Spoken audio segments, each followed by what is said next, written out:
We agree. Oh, we literally have to agree. Hit continue. There you go. Yeah. So this is actually the first interview of this series that I've done. So it's kind of exciting. Hey. So would you guys maybe like to just introduce yourselves? Your names, where you are, or where you're from? Go ahead. Go ahead.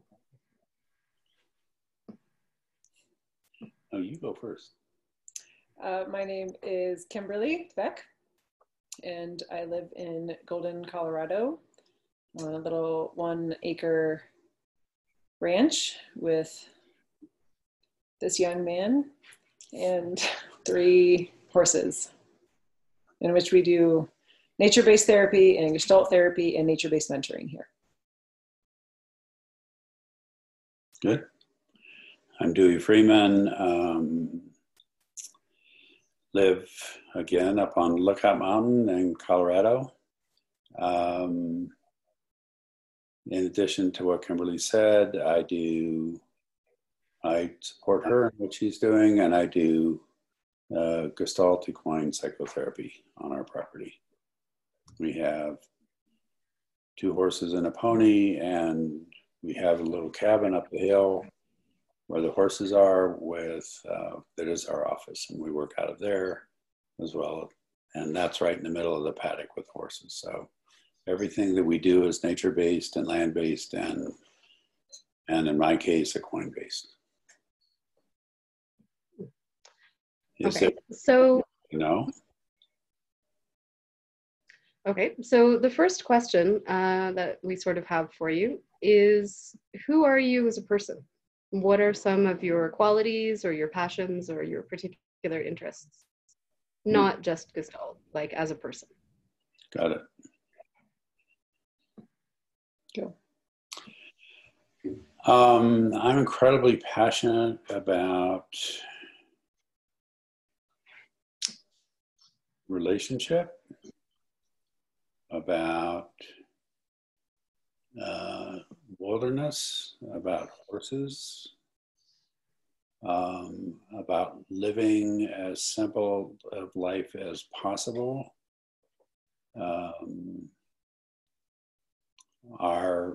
We actually live in a 1-room little cabin that we heat with a wood stove, and we spend as much time outside as possible.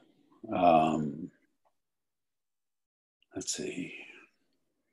I'm passionate about teaching, and I'm passionate about being incredibly as creative as I can figure out how to be.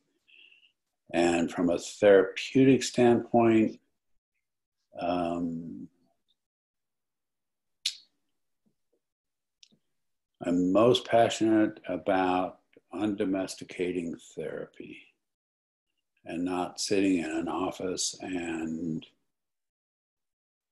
asking questions and taking notes and saying, have a nice day. That everything I do, I try to do relationally, whether it be with Kimberly, with the horses, with the land.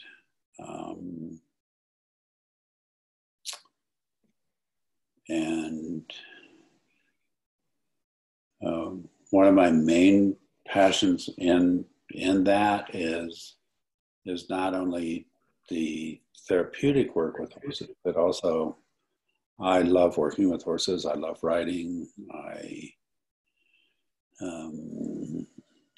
And I'm working very hard on teaching and developing relational horsemanship outside of therapy. Just how do we work with horses and be with horses in a relational way? So I may think of some other things, but that's good for now. Okay. So what about you, Kimberly? Who are you? The lifelong question that don't quite have it down yet. I would say that I am a a strong young woman that also very much values relationship. I mean, this is everything that we do together is founded on that. I'm very interested in creating dialogue between other people and the natural world in whatever form that comes in. I feel like I've been in dialogue with other species since I was very young, and I find myself, whether I even know it or not, speaking to the horses and to birds and to trees and any other being that crosses my path, humans included. I just live in a place where there's not that many humans. So, and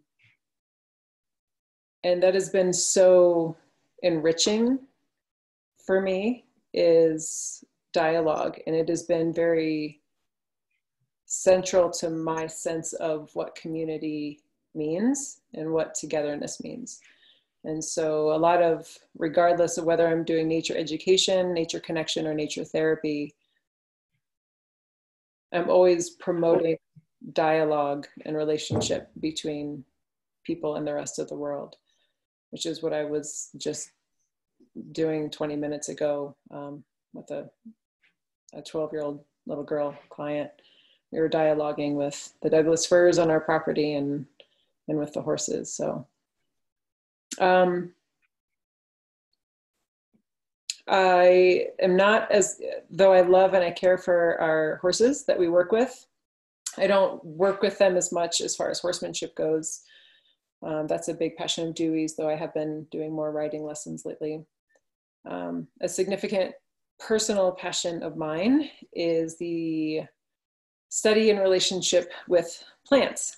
And so I like to study herbology and plant identification and botany. And I love to teach people about that world.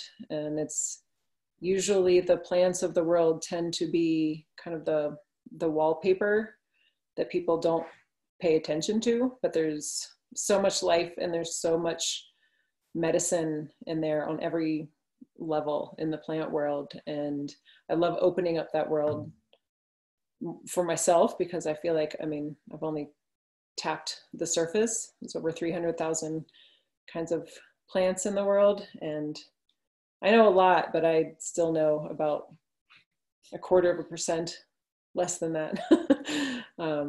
So it's a never ending. I love learning. I love investigating. I love exploring. I love being by myself. And which really, I'm never by myself, but as far as the humans go, I like being by myself and dissecting plants and talking to them and walking around the world with my binoculars on. I also love spending time with my friends. A lot of my family is it's far away, scattered. So that gets difficult, but I like to keep in contact with them as much as possible. But my friends are really important to me, and the work I do. I've been doing this kind of work. My first job was a park ranger, and it's all been those types of, my work isn't just a job. My work is who I am and always has been. And I'm very excited and proud about that. So yeah, relationship, nature, and helping people to live the way that we were designed, which is in relationship with all. Well, I'm curious, you say people are not necessarily your favorite animal, but is there a particular person who has had a significant impact on you, and who you are or what you do, for either of you? He does. He is a person, or he impacted you? He impacted, well, he's a human. He's a person that I like. That's convenient, living together as a couple. But yeah. Duey is incredibly influential in who I am and what I do and how I do it. Growing up, it's interesting. I don't have one specific person that was like a really strong mentor for me. but I did have people that supported me just enough and almost yielded to me just enough to allow me to take this path, which was abnormal in my family. But I did have support, especially from my mom. My mom was a very huge support in doing the work that I do, while everyone else was wondering when I was going to get a real job. Many people along the way, but probably growing up, my greatest supporter of what I do is my mother. Well, and John Young has influenced you a lot. Well, I've got so many teachers, many teachers. I would be here for a while.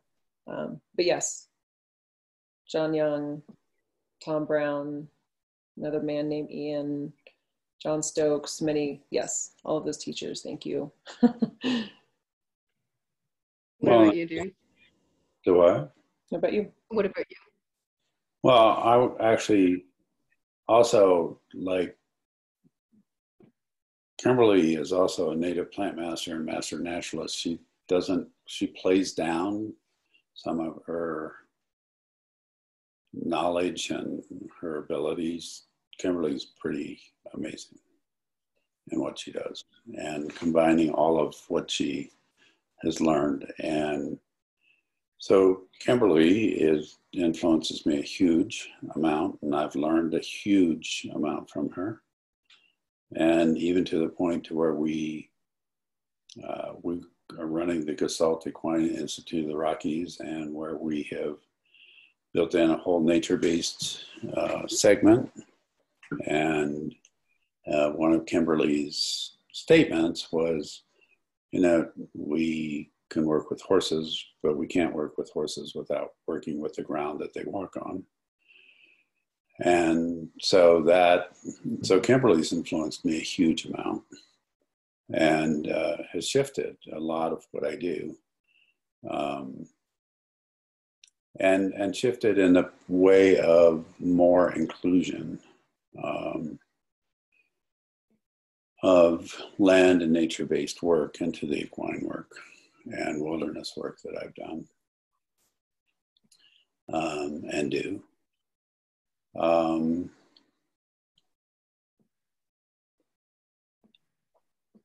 Another person that has influenced me tremendously is a man named Mark Rashid, who is a top-level horse person and an Aikido master. And I think I have known Mark maybe 7 or 8 years. I'm trying to remember when I first met him. And over the years, he and his wife, Chrissy McDonald, have both become very good friends of mine. And they're also incredible mentors around horsemanship and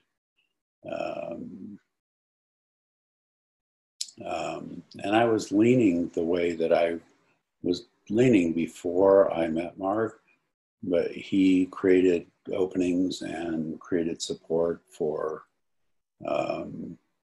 me being able to delve into the relational part of working with horses and the energetic part of working with horses and relational part of working with land and nature-based work. So Mark has been a huge influence.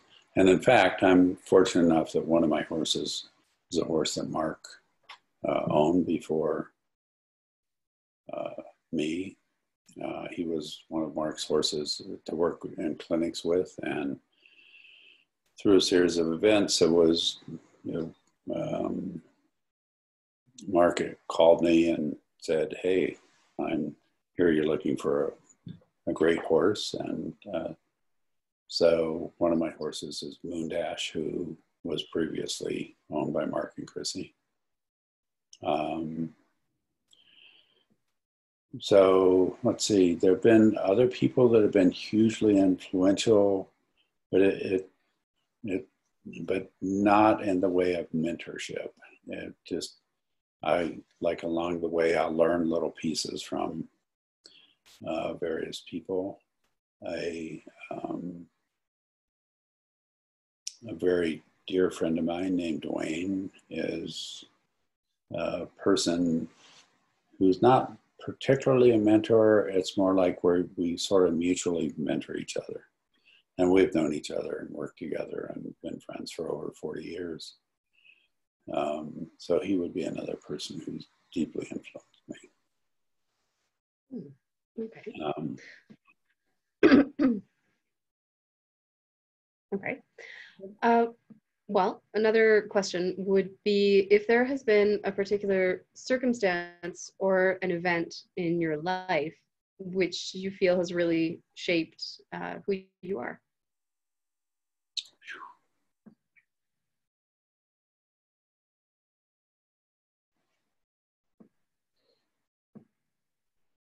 What I answer? You've got something I don't. So I have lost children at childbirth, and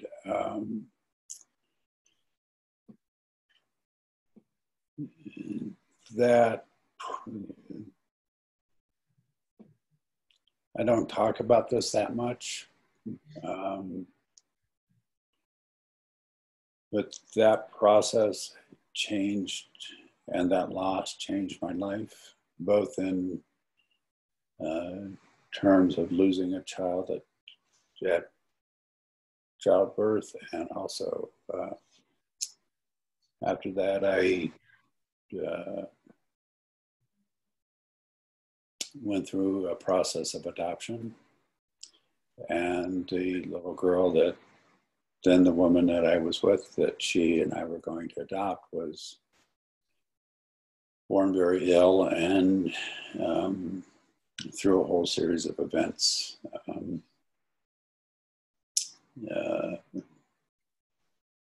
her name, well, I don't know that I want to say her name right now, but she died too. And so the loss of children has influenced my life deeply. And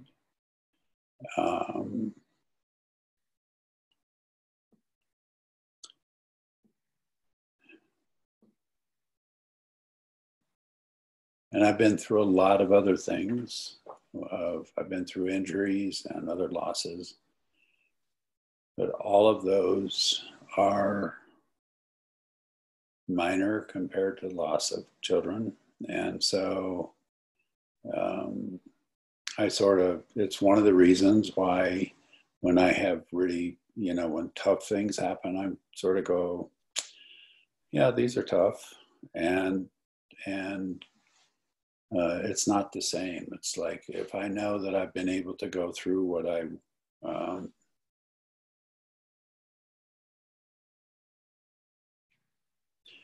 we were actually looking at,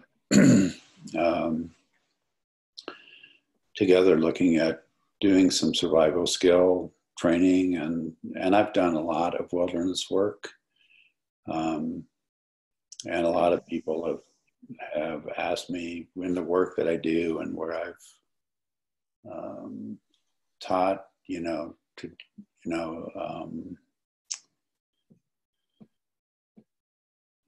do I want to do a rites of passage thing or something like that? And it's like, I already did. I don't need to go do that. I already did that.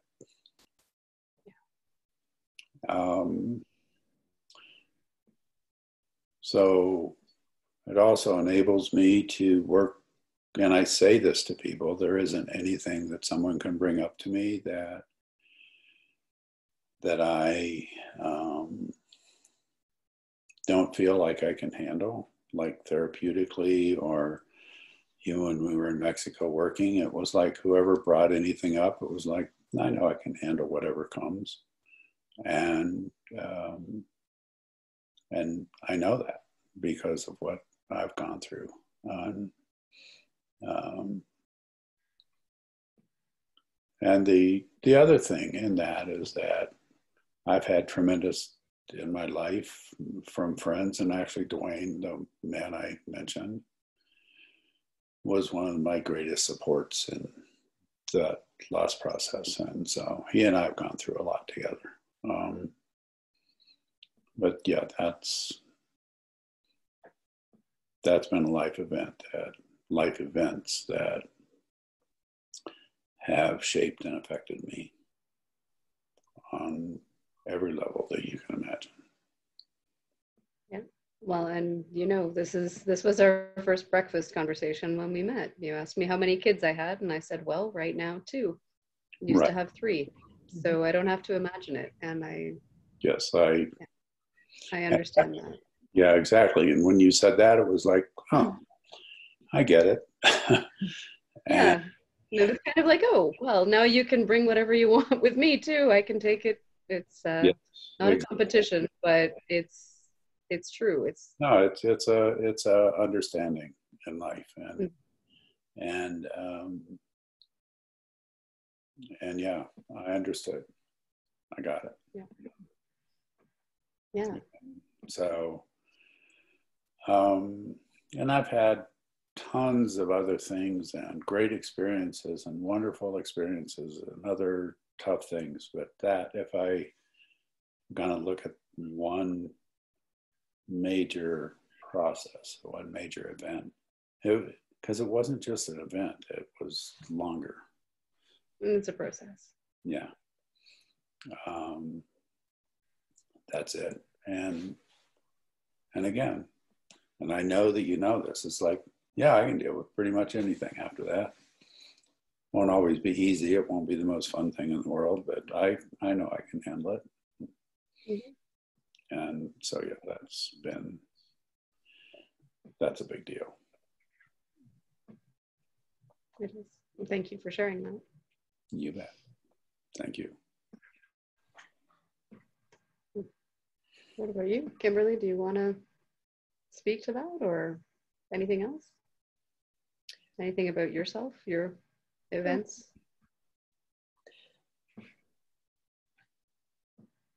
I mean, really, it wasn't so much an event that came up, but I mean, I'm shaped by so many gifts and so many people, and really the privileges in my life that are very acknowledged by me.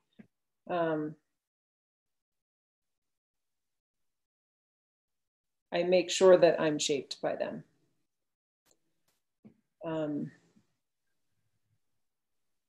With the quality of human beings actually that I've had in my life has actually been, and as I communicate more and more with friends and meeting new people and clients, and it really reminds me all the time of the blessings of the quality of people in my life, and how everyone has shaped me in their own way. So it was, that first thing that came up for me was just something really positive. A couple of interaction or quiet dialogues actually that I've had with nature and animals have very much shaped some decisions that I've made in my life to go left or right. Has either been told by the land, has been told to me by dolphins, has been told to me by plants. So those were significant pieces. And also, and while I know people go through this a lot, but my divorce a number of years ago was actually incredibly internal power producing event for me. Moving from feeling very weak and out of control to kind of feeling like I was taking my own life and power back was a big move for me. And it was really all about me. It had nothing to do with with my ex. And so that was a significant event for the relationship between me and myself. Yeah. That's a really nice way of framing that, actually. Yes. Exactly. And I'm not just It's like not being you, it's politically me. correct. Like, it's really me. It really is. It's about me. Very genuine. I'm not just. No, I know. And I appreciate that there is depth behind that. I enjoyed that answer on a lot of levels. Good job. Yeah. And just to frame this, you two became two of my favorite human beings. So you're obviously two of the ones that I wanted to interview when this project came up. And we just met, but these kind of things are pretty self-evident. Like you're very interesting human beings. So I have another question. Maybe this will be a quick answer, maybe it won't. Just sort of off the top of your heads, because this is a couple interview, or there are two of you there, who are you to each other or for each other? Oh, wow. You have to answer that first. Who are we to each other? Well, does everybody have to answer this question? No, only if you show up bravely with another human being. I'm just curious what the relationship is between the two of you. And I try not to assume anything. So we figured, like, okay, well, if this is the person that you came to do this with, why don't we just ask, what are you guys? Right. Oh, boy. You can skip it if you want. You can skip any of the questions if you want. No, thank you. It's Gestalt. You don't have to do any experiment you don't want to, right? Well, Our life is an experiment. I would say that, do you want me to answer? Go ahead. I would say that we are doing an experiment of being partners on every level and exploring that, experimenting with that, creating that, and seeing where it goes. And in that, how do we both support each other and at the same time remain ourselves in relationship, in a true I-thou relationship, without becoming confluent or objectifying in any way. And that's with our work, with our relationship, with our land, with our learning, with our playfulness. He does not complete me. Okay. I mean that in the best way possible. Okay.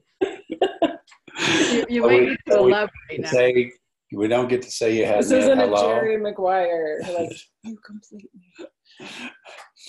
I'm just meaning that we are very much full individuals coming together to be supportive, to be attuned to each other. Yes, to be sovereign. And to be, we use the word sovereign a lot. So there's politics involved. Sometimes. Sovereign nation. Okay. I am a sovereign nation. I think one of my favorite pieces about our relationship that spans, whether it's the personal relationship or work, is our creativity.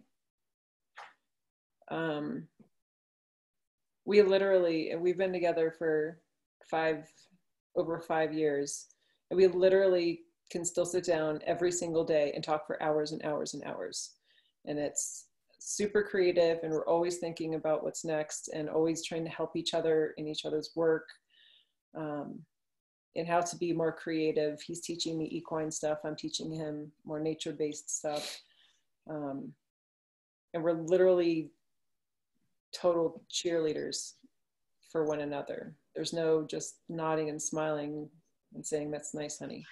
Like, it's just a very genuine, sweet, caring, creative relationship. I would agree with that.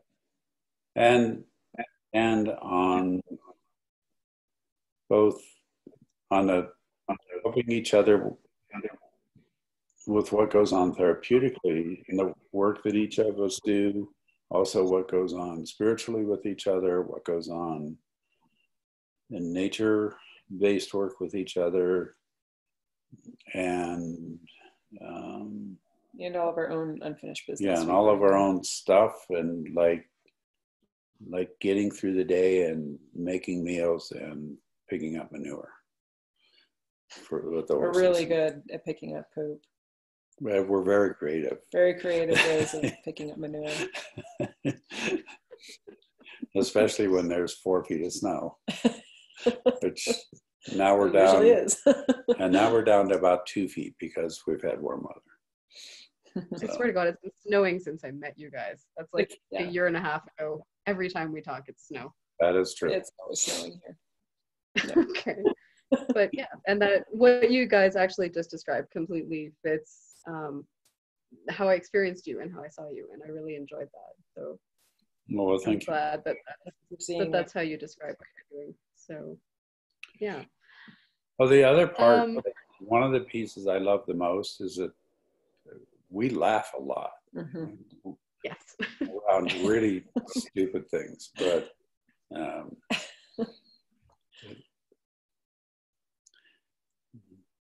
I think that's... We're trying to be professional right now. Right. Yeah. I noticed things got really serious all of a sudden as soon as I started recording it. But a lot of what happens is... You're starting to act like adults or something. Yeah. Yeah, every once in a while we can pull out the adult thing for 7 or 8 minutes, but then we... Yeah. No, we've gone way past the bedtime for the adults. So we have to... Yeah. So that's actually probably a good description of the relationship. The secret part is that it may not actually be a completely adult relationship all the time. Yeah, I would say that it's not a completely adult relationship. That would be a true statement. Yeah, that's the secret. Okay. So well, at least the playfulness. I appreciate the playfulness in both of you. Childlike. Yeah. So there's some other questions here that we thought might be interesting. They may not be, I don't know. But if there's anything actually about Gestalt that you would like to share, either what you've brought to it or what you take away from it, like what comes up with you with that? Wow. That one's for you. Probably if I were going to really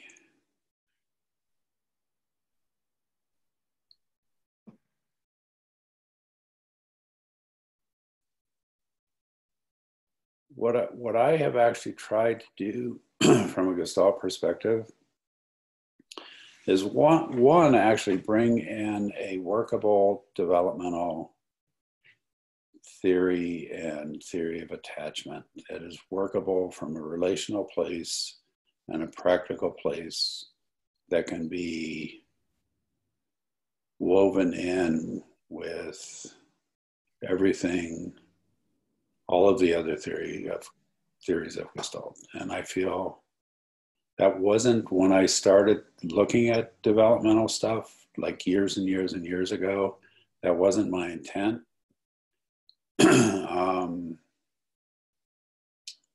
But what I was trying to do, I worked in the educational system for a long time. What I was trying to do was make development accessible to professional people, because people would go learn all the theories and then there was no way to translate any of that into practical daily work with kids and or adults. And I feel like I brought that to Gestalt. And I don't know of anybody else that's doing that. It doesn't mean that there aren't some people. It just means that I don't know those people, if they have been there, and I've not heard a lot about that. I also feel very clearly like that I brought the whole process of nature-based and but particularly equine-based work into Gestalt, and because Gestalt is so relational and stuff with horses is so relational, that's been actually a way easier integration than I thought it would be.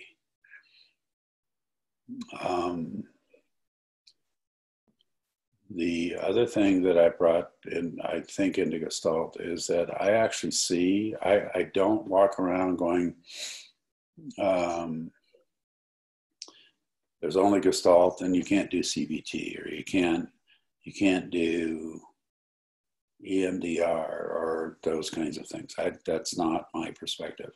Actually, my perspective is sometimes I might bring in a whole behavioral or CBT kind of perspective in to a particular piece of working as an experiment. I just see those things, those kinds of perspectives as the different kinds of experiments that we can bring in. And so when I teach that. I don't teach, well, you either do Gestalt or you do this, or you do Gestalt or you don't do that. I don't feel like that.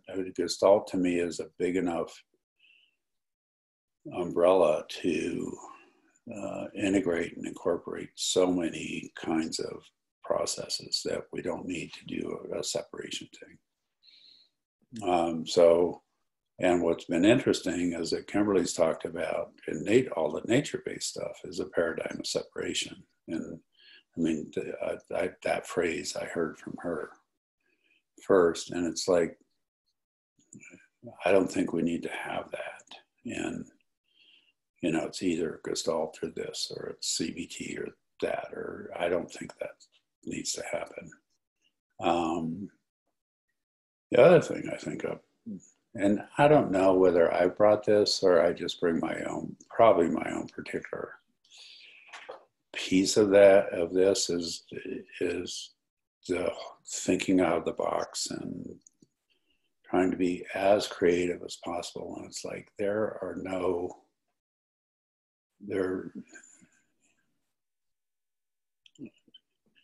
so let me say this a different way. My perspective is that being a therapist is being an artist. And there's no end to the creativity that can happen in art, regardless of what kind of art there is. Whether it's painting, whether it's sculpting, whether it's drawing in. And as a therapist, I don't think there's any end to the creativity that we can bring, because we are artists. And you can, if you paint something on a canvas and you go, I don't think so, then you paint something else. And that's the same way in therapy. And so if we look at it as that this is an art, and that our lives are really, truly our lives are art form, and that you as a person, and you painted a different picture or canvas than I have and that Kimberly has, but it's all art, and that all of our work therapeutically with anybody is a form of art. And so I don't know that I'm the only one that's brought that, but that perspective is really important to me. Okay. So that's what you bring. And what do you take from Gestalt? What stays with you? What is it giving you? Relationship. I actually learned how to do relationship through Gestalt. I think a lot of us do.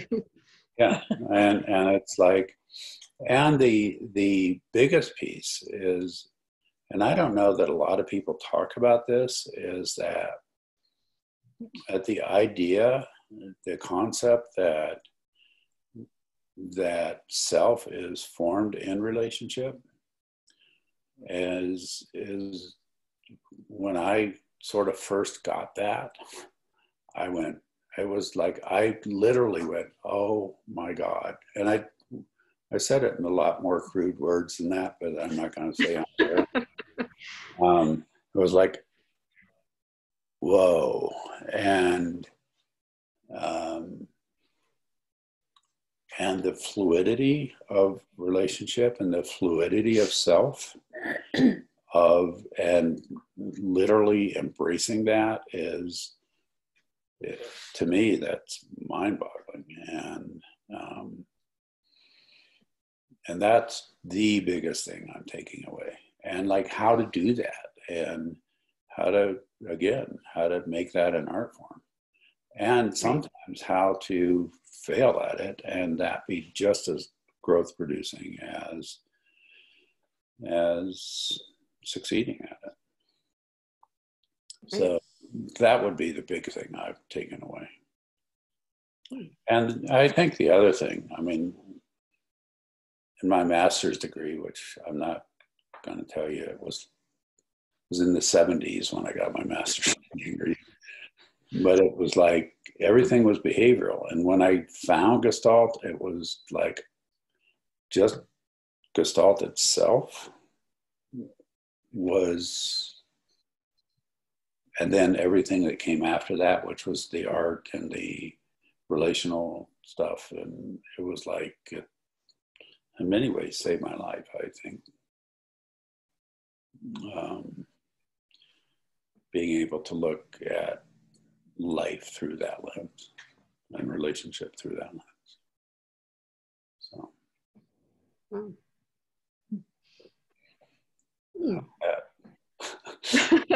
That's quite the answer. That's why? Wondering, that's quite the answer. Do you want to answer that one, Kimberly, or no? Or after that. See, I mean, you have your own form of that. You have that. I consider myself to be new in Gestalt, and what I have learned it was the one style that resonated with me in school, and so then I looked for it more, but the bulk of my training has been through relationship. And I think a piece that I bring to Gestalt is my try. And I think what I get from Gestalt actually is similar to what Duey said, which is relationship and just expanding on that. We talk a lot about Gestalt as a lifestyle versus as an approach. And I think that is what we do here. And at least in our little world up here on Lookout Mountain,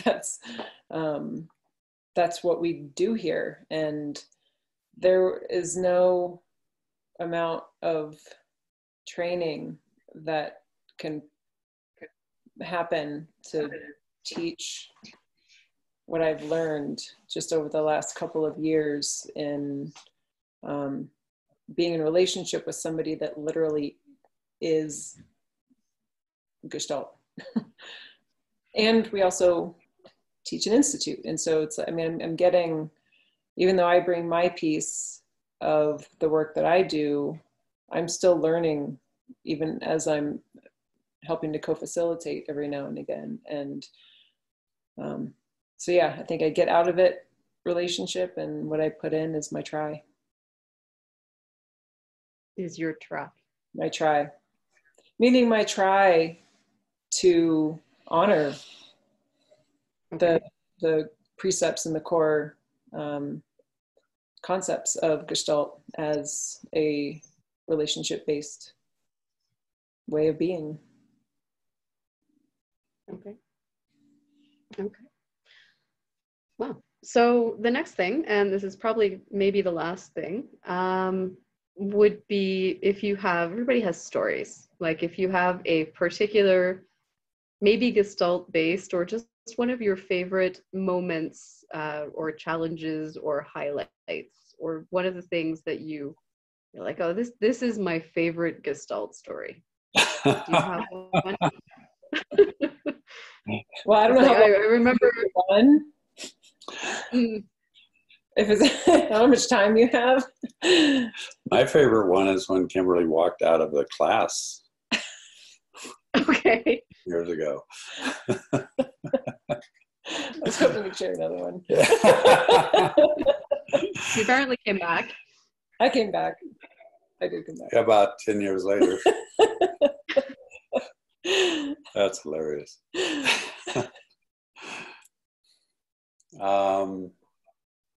You want to go? Nope. Okay. A Gestalt story.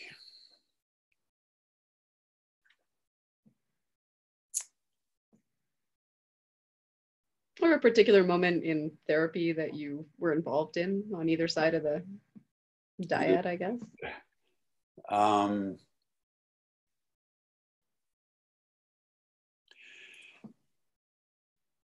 I don't know if I have a particular story. What I would say is I've been doing the Gestalt equine psychotherapy, or the all the equine assisted stuff now for 15-ish, 16-ish years. And the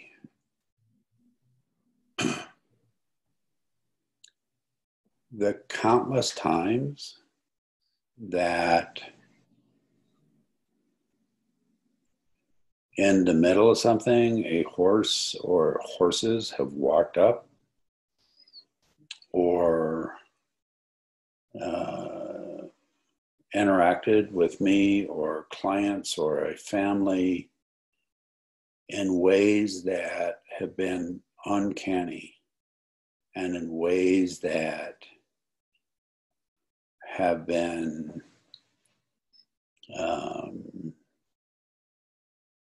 that I could not have predicted, that I could not have trained, that I could not have guessed, and that has made the therapy that was happening 100 times better than I could even that I could have even imagined it could be. And it's been mind-blowing. And and actually a little story does come to mind.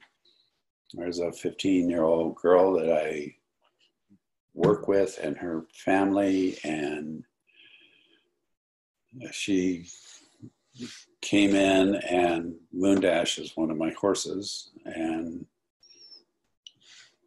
Moon loves her.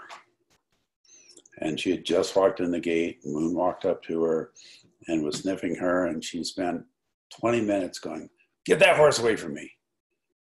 And she would move 2 feet, and then she would look and like sort of hope Moon would come up, and Moon would come up and nuzzle her again, "Get that horse away from me." And that went on for like 20 minutes. And then finally she went, it was literally like a 2-year-old going, "Come here, go away, come here, go away." And Moon was totally persistent.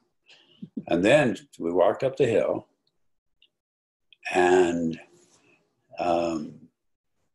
we live on the side of a mountain. So, and she was going back and forth, and she was leaning up against the fence, and Moon very gently, and Moon is a huge horse. He's probably, if anyone knows about horses, he's like 16'1", 16'2". He's a very big horse.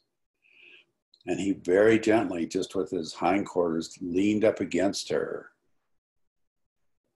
And she was by a fence, and she was between him and the fence, and he was leaning against her, and she literally went, she like finally let go and just started sobbing and just started hugging on him, and literally was hugging his butt and then hugging the rest of him. And it was like, And it was like, I couldn't have done that.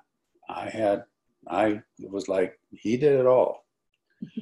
So Moon is a very good Gestalt therapist. yeah.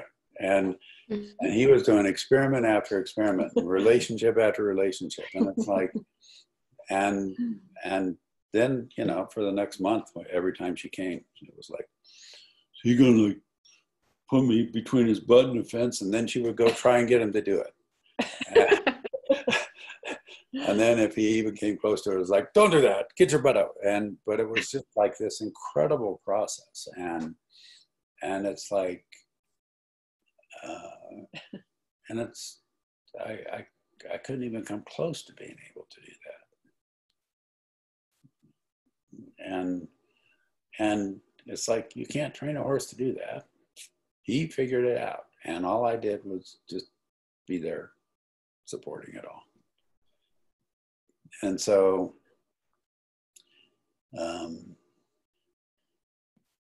know, all of the horses, and not just here, but all the other places I've worked, and even down in Mexico, all the horses make me 10 times the therapist that I could be. And then when I add nature-based and other stuff in, it's sort of mind-blowing what happens and what can't happen. Mm-hmm. It is. So that's thank you. Thank you. I have nothing to add to that. Okay. Okay. Anything on your own? Or is that where you guys would like to leave this for now? Your choice. I don't have anything to add to that. I've just been witness to that so many times. I've worked with Duey with and without horses, and to be honest, I've witnessed his work with people even without horses. That's how I describe, like the way he describes Moon working with somebody is how I describe him working with somebody. Right. And yeah, as a much younger therapist myself, I'm blessed to be where I am. I'm blessed to be in the community that I'm in with you now, and with him, and with our Gestalt Institute, and the people I met in Mexico. And I'm just many little snippet stories, but I'm just thrilled to be exactly where I am.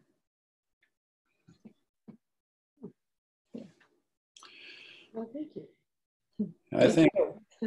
I think in therapy, when we let ourselves be really creative and let ourselves be artists, and we hold presence and we hold contact, that magic can happen that we can't predict. We don't know when it's going to happen. And then that magic gets multiplied by working with nature and working with horses and working with land in ways that we also cannot predict, or that we don't even know. And that happens here. It happens down at Happy Dog Ranch where we teach it. It happened in Mexico. And a lot of stuff that happened in Mexico, we couldn't have even predicted. It wasn't even possible to predict. And so that's what I would end with is magic actually can't happen, given the opening for it. Okay. Wow. Well, thank you. So I will just hit stop and we'll leave it at that. But thank you very much. Thank you. Thanks for asking.